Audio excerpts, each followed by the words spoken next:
ہیں اور الحمدللہ وہ کالج میں پڑھنے والی بچیاں ہیں۔ اگر حجاب رکاوٹ ہوتا تو وہ کالج میں پڑھنے کے لیے نہیں جاتی، اسکول تک پڑھ کے رک جاتی یا اس سے نیچے رہ جاتی، اسکول بھی نہیں جاتی۔ حالانکہ وہ حجاب کے ساتھ وہ اب تک یہاں تک پہنچی ہے۔ اب یہ ہے کہ انہیں یہ پریشانی ہے کہ حجاب کے ساتھ اگر لڑکیاں اوپر تک جاتی ہیں تو جو الزامات میڈیا کی طرف سے جو پروپیگنڈے ہیں کہ حجاب رکاوٹ ہے تعلیم میں ترقی میں، تو یہ پروپیگنڈا جھوٹا ثابت ہوگا اور جھوٹا ثابت ہو رہا ہے۔ غیر محفوظ محسوس کر رہی ہیں، اس طرح کی رپورٹیں آ رہی ہیں سب طرف سے اور یہ چیزیں لوگوں کے سامنے ہیں۔ اب ان حالات میں الیکشن سے پہلے ان کے لیے اس کے علاوہ کوئی چارہ نہیں ہے کہ مذہبی بنیادوں پر لوگوں کو الجھا دیں، تاکہ جو حقیقت ہے، جو ضرورت ہے، اس کی طرف لوگ نہ بڑھ کر دوسری سمت میں بڑھ جائیں۔ کچھ اوباش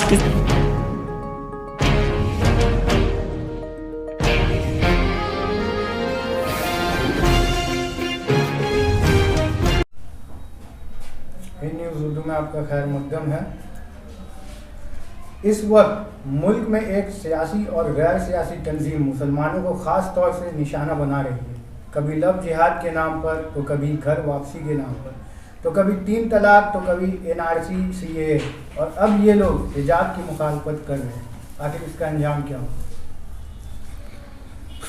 ملک کی جو صورتحال ہے وہ اہل علم و دانش سے جو باشعور حضرات ہیں ان سے پوشیدہ نہیں ہے۔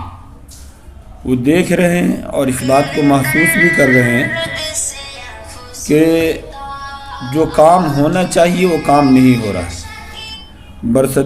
برسر اقتدار جو پارٹی ہے اسے ترقی کے لیے، لوگوں کی ملازمت کے لیے اور دوسرے عنوانات پر، جن عنوانوں پر اس نے لوگوں سے ووٹ مانگا تھا، اس پر اس نے کوئی کام نہیں کیا۔ ملک کی بہت سی ایسی چیزیں جس کا نجی کرن کر دیا انہوں نے، مختلف کمپنیوں کو دے دیا، اور آج جو حالت ہے مہنگائی ہمارے سر چڑھ کر بول رہی ہے۔ یہ وہ چیزیں ہیں کہ اگر یہ مذہبی بنیادوں پر لوگوں کو آپس میں نہیں ٹکرائیں تو حقیقت کی طرف لوگ بڑھیں گے اور وہ یہ سوال کریں گے کہ آپ نے جو اپنے حکومت کے زمانے میں آپ نے کیا کیا ہے؟ آپ کا اتنا لمبا عرصہ ہے، یہ دوسرا ٹرم چل رہا ہے، تو آپ نے کیا کیا ہندوستان کے لیے، یہاں کے بسنے والوں کے لیے کیا کیا ہے؟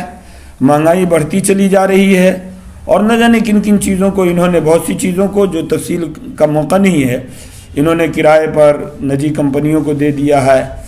اور جو نظم و انتظام کا معاملہ ہے وہ ایسا ہے کہ لڑکیاں، خواتین خود کو غیر محفوظ محسوس کر رہی ہیں، اس طرح کی رپورٹیں آ رہی ہیں سب طرف سے اور یہ چیزیں لوگوں کے سامنے ہیں۔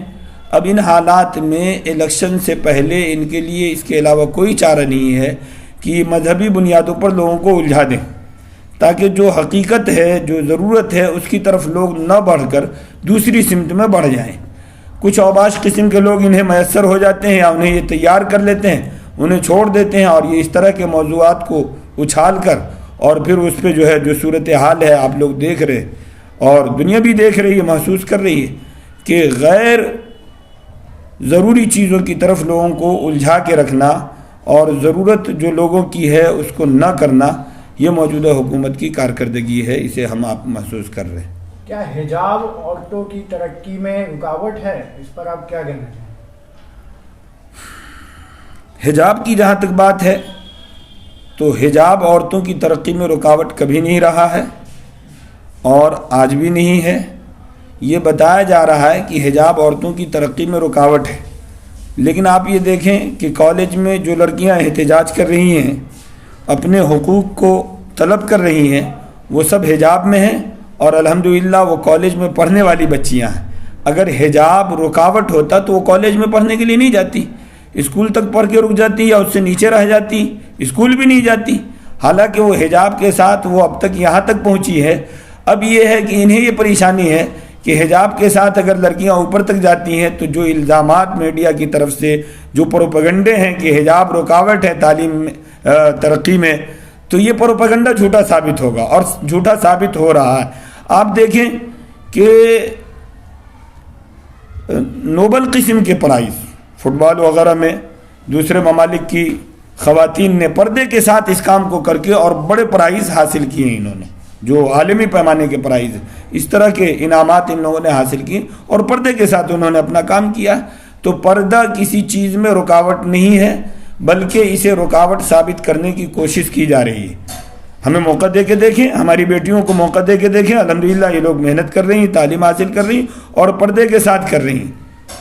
مسکان نے جس دلری کا مثال قائم کیا ہے، اسے دیکھتے ہوئے ان طالب علموں کو آپ کیا کہنا چاہیں گے جو حجاب کا استعمال نہیں کرتے؟ دیکھیے، وہ لوگ جو کلمہ لا الہ الا اللہ محمد الرسول اللہ پڑھنے والے ہیں، چاہے ہمارے بچے ہوں، چاہے ہماری بچیاں ہوں یا ہم ہوں، ہمارے لیے قرآن پاک اور آقا و مولا صلی اللہ علیہ وسلم کی تعلیمات اصل ہے۔ ہم نہیں کہیں گے، بلکہ قرآن پاک اللہ کا حکم ہے پردے کا، اللہ کے نبی صلی اللہ علیہ وسلم نے پردے کی تعلیم دی ہے، اسلام کا شعار ہے پردہ، تو ہم نہیں کہیں گے، اسلام انہیں پردہ کے لیے کہتا ہے، اور اسلام اگر مسلمان ہیں تو یہ کہا جائے گا کہ آپ پردہ کریں، ہر حالت میں جو لازمی پردہ ہے اسے استعمال کریں۔ علماء دین آج متحد نہیں ہے اور نہ ہی وہ اپنی آواز حکومت تک پہنچا پا رہے ہیں، جس کا نقصان مسلمانوں کو ہی ہو رہا ہے۔ ایک وقت تھا جب علماء نے اپنی جان و مال کی قربانی دے کر ملک کو آزاد کرایا تھا، لیکن آج حکومت پر ان کی کوئی پکڑ نہیں ہے سوائے چند دانشوروں کے۔ کیا ہر فرقے کے عالم دین ایک ساتھ متحد ہو کر حکومت سے باز پرس نہیں کر سکتے؟ علماء کرام آزادی کے بعد سے تسلسل کے ساتھ الحمدللہ اس کام کو کر رہے ہیں۔ جب جہاں ضرورت پڑتی ہے تو حکومت سے سوال بھی کرتے ہیں، مگر مسئلہ یہ ہے کہ موجودہ حکومت جو ہے وہ کسی سوال کا صحیح جواب دینا جانتی نہیں ہے، اور نہ ہمارا جو موجودہ حکمراں ہے اس کے اندر یہ صلاحیت ہے کہ وہ کسی سوال کا جواب دے سکے۔ اسے چند رٹے رٹائے عنوانات ہیں جس پر یہ کام کر رہے ہیں۔ ان کی کوشش یہی ہے کہ ملک میں مذہبی منافرت پھیلائی جائے اور اپنے حکومت کو مستحکم کیا جائے۔ مذہبی منافرت کی بنیاد پر یہ حکومت کر رہے ہیں، اور یہ ہم بھی جانتے ہیں، آپ بھی جانتے ہیں۔ جہاں تک علماء کے متحد ہونے کی بات ہے، الحمدللہ جب ایسا وقت آتا ہے تو علماء سر جوڑ کر بیٹھتے ہیں۔ جمعیت علماء ہند نے اجمیر میں پروگرام کیا، حضرت علامہ توقیر رضا خاں صاحب، دیگر تمام مسالک کے لوگ، اور میرا خیال ہے کہ ہندوستان کی ساری بڑی خانقاہوں سے جو ہے وہاں کے سجادہ نشین یا ان کے جو ہے ان کی طرف سے جو ہے افراد شریک ہوئے۔ دہلی میں پروگرام کیا جمعیت علماء ہند نے ٹالکٹورا اسٹیڈیم میں، وہاں بھی تقریباً تمام مسالک کے لوگوں کو جمع کیا اور سبھوں نے اپنی بات رکھی۔ تو وقت پڑنے پر ہم متحد بھی ہوتے ہیں۔ نظری اور فکری اختلافات یہ زندہ قوموں کی علامت ہے، یہ کوئی بہت بری چیز نہیں ہے۔ حالات آتے ہیں تو ہم متحد ہوتے ہیں، متحد ہو کر کے کام بھی کرتے ہیں، اور الحمدللہ اس سے پہلے کئی ایک مواقع ایسے آئے جہاں ملت متحد ہوئی ہے، اور آج بھی بہت سے عنوانات پر متحد ہیں۔ مثال کے طور پر آپ یہ پردے کے عنوان کو لے لیں اور آپ کسی بھی مسلک کے عالم کے پاس چلے جائیں تو ان کا بیان جو ہوگا وہ ایک ہی ہوگا کہ پردہ جو ہے ہمارا شعار ہے، ہماری شناخت ہے، ہم اسے نہیں چھوڑ سکتے۔ تو ہم متحد ہیں الحمدللہ۔ اب یہ ہے کہ نظری فکری اختلافات ہیں وہ رہیں گے، اور یہ زندہ قوموں کی علامت ہے۔ بہت بہت شکریہ۔ ٹھیک ہے، جزاک اللہ، السلام علیکم۔